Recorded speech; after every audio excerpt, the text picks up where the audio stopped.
donc li ma fi taxaw tey di wax c'est que suñu xol a tooy suñu rongoñ tuuru na lu ko tuur nag mooy le manque de respect des autorités et de la DSCOS de venir déguerpir des gens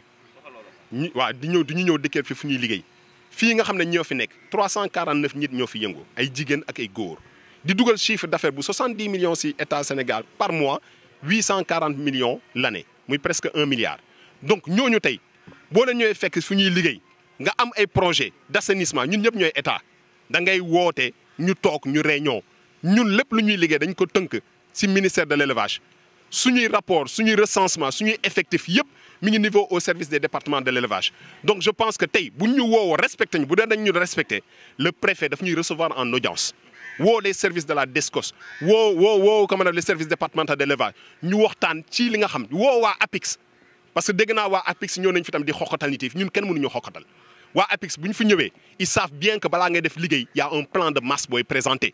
et je pense que c'est un devoir pour que waa APIX ñu toog ak ñun ñëpp ñu waxtaan bu dee nag dafa am ay dampaay yi nga xam ne état bi da ko prévoir pour jox ko ñi nga xam ne ñi ngi yëngu ci élevage porcin ak ñi nga xam ne dañ leen di jéem a jàppale tegaat leen ci beneen site nañu toog waxtaan nañu lii dampaay la ñu prévoir pour yéen site de localisation bii la ñu trouvé fii boo leen fi demee mun ngeen développer seen port te nag nañ ko teg ci kayit parce que dëkk bi booy liggéey nag na nga teg lépp ci kayit na nga teg lépp ci boo leen déglee sama discours man dama ko mus a wax lii yëpp ñuy wax nii yëpp ñun présenté nañu lépp lu ñu soxla à l'État du Sénégal présenté nañ leen document yëpp Aminata Mbengue Ndiaye bu mu fiy nekk ministre rapport yëpp lañ ko jox rapport mooy ñaata nit ñoo fi yëngu lan mooy seen sono lan mooy seen problème lan mooy problème suuf bi nekk fi parce que suuf bi nekk fi bu ñu laajtee mairie bi dafa ne carrément le maire man je le prends à témoin maire bi dafa ne depuis bu mu fi nekkee fii la màggee depuis bu mu fi nekkee ba tey musul gis nit bu fi ñëw présenté ko kayit ne ko suuf bi moo fi moom te service domanial mi musuñu ñëw ba gis kayit Aminata Mbengue Ndiaye jël benn disposition nañu bu dee suuf bi état Sénégal moo ko moom dinañ ko jël jox ko ñii di yëngu mbaam et puis jéem a moderniser seen activité bu dee nag commune bi moo ko moom ñun dañuy waxtaan ak commune bi jox leen mais bu dee benn nit naka ko moom ñun dañuy dem gis nit boobu état bi jënd suuf bi si nit ki jox leen ko ñu moderniser seen activité donc je pense que état bu jëlee engagement yooyu ba ne da koy def war na toog encore ak ñun ne ñu finalement lii laa bëgg def. sànq maa ngi koy wax nee naa leen 349 acteurs ñoo fi nekk ay jigéen ak ay góor di dugal 70 millions par mois chiffre d'affaires di équivalent 840 millions de nos francs CFA presque 1 milliard. te loolu buntu Pikine kese moo def filière dafa ngadd gis nga mairie bi ngeen di toog mairie bi tey war ñu ginnaaw daw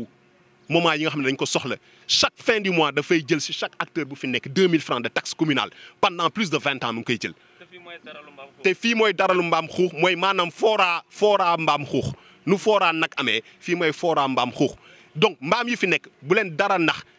région Fatick lay jógee région Thiès région Kaolack région Diourbel maanaam ay jigéen ak ay góor ay pères de famille. di dundal seeni famille jël mbaam yooyu jaay ko ñu fi nekk ñii jël ko fii di ko def embouche porcine di ko dundal 1 mois 2 mois jaayaat ko les restaurants les personnes les familles ñëpp même les chinois viennent. bon vous savez que lu mu lay wax rek man awma problème ak DSCOS man si caserne la màggee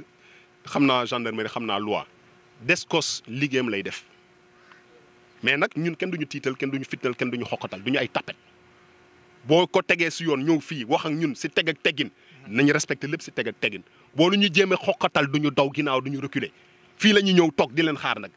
fii suñu patrimoine la mooy maanaam suñu gagne-pain la. lu ñu indi fekk ko fi. c'est-à-dire que ñun nee naa la ñun on n'est pas des acteurs de violence yaa ngi comprendre bu nekkoon acteur de violence tey gis nga dëkk bi yëpp ay pneu di tàkk ñun dañu nekk ay autorités dans ce pays di dugal xaalis dans ce pays am nekk ay chrétiens nekk catholique am le cardinal bu taxaw am les coopérations internationales yu taxaw am les communautés te gis nga lu mu leen di wax suñu mbokk yi nekk si laadum suñu mbokk yi nekk si nag ñu mbokk yi nag les maisons des éleveurs ñun ñëpp ils sont derrière nous donc problème bi c'est pas un problème seulement du port c'est un problème de la famille de l'élevage te boo leen laalee port bi da nga mel ni da nga laal religion da nga laal njoolaa njaag bon man dama lay wax lu leer ça veut dire que man lépp lu may liggéey ak ñun suñu organisation parce que ñun ay njiit lañu mais ñi nekk suñu ginnaaw ñoo ñuy pousse lu ñu tettee du ñu wax fu ñuy dem nee naa la bu ministère de l'élevage bëggee def projet de modernisation fii Aminata Mbengue Ndiaye décaissé 45 millions pour ñu lancer benn projet de porcherie moderne. déggoo ma ne la sëñ bi ma wax la nga dégg rapport bi dama leen ne man rapport laay liggéeyee 2017 ñun ñoo fi jóg ak service élevage ak service régional de l'élevage service départemental de l'élevage ak les acteurs du port au bureau national ak bureau régional ak bureau départemental ñu dem def visite des sites buñ ñun ñoo njëkk a proposé Tivaouane Peulh mais quand on est pas à Trois Pennes litige foncier moo fa nekk beneen espace bu fa nekk ay filao la te je pense que le ministère de l'environnement ne va jamais accepter ñu dagg ay filao pour teg fa yarkatu mbaam te jafe-jafe suuf bu métti dafa am ñun lu ñuy wax noonu sax ñun bind nañu le maire jël nañu audience le maire de Tivaouane Peulh en 2017 on a été reçu par le premier adjoint du maire demandé ko mu jox ñu suuf mu ne ñu dina partager l'information sëñ bi état Sénégal moo xam fu baax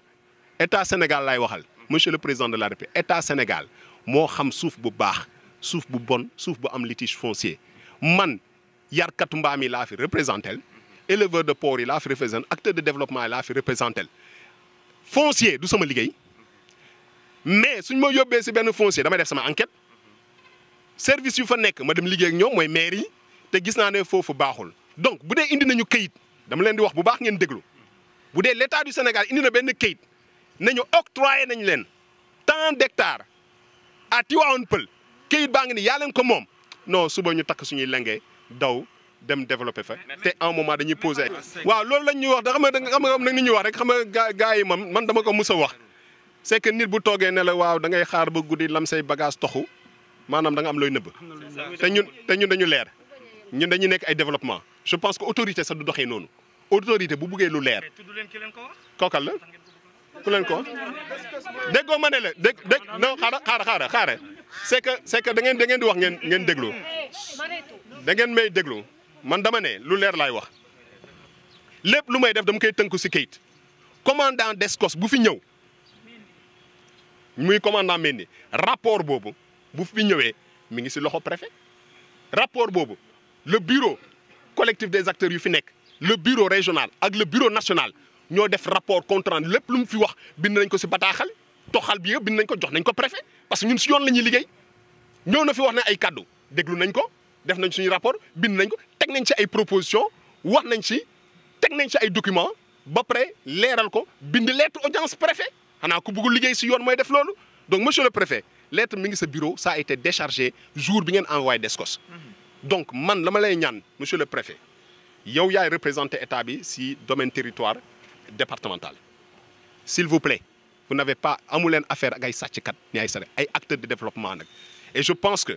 képp ku ñu fi xokkatal je pense que képp ku fi jéem a toroxal nit ñi ëllëg tu rendras des comptes da ngay rendre compte le président de la République parce que le président de la République journée nationale élevage bii passé dafa ne thème bi lan la autosuffisance en viande pour l'emploi des jeunes ak emploi des femmes donc jigéen ñi di fi nekk di daan seen doole di dundal 3490 personnes duñu nangu te gis nga problème bi nag mi ngi law parce que ni ngeen di tooñee noonu la ñu tooñee Bignona Grand Yoff fi nga xam ne ils font 180 millions de chiffre d'affaires 2 milliards par an te c'est le seul marché de porc noonu la ñu toroxalee waa Diamaguène suñu famille nekk foofu di élever porc noonu la ñu nekk di toroxal dem ba maa ngi jot information président représentant ñi nga xam ne ñoo nekk Guédiawaye ñu ne encore direction de l'environnement dañ leen bëgg a tëbal maanaam j'ai l'impression que gars yi bëggatuñu nit yi lekk yàpp mbaam ci Sénégal te loolu du fi am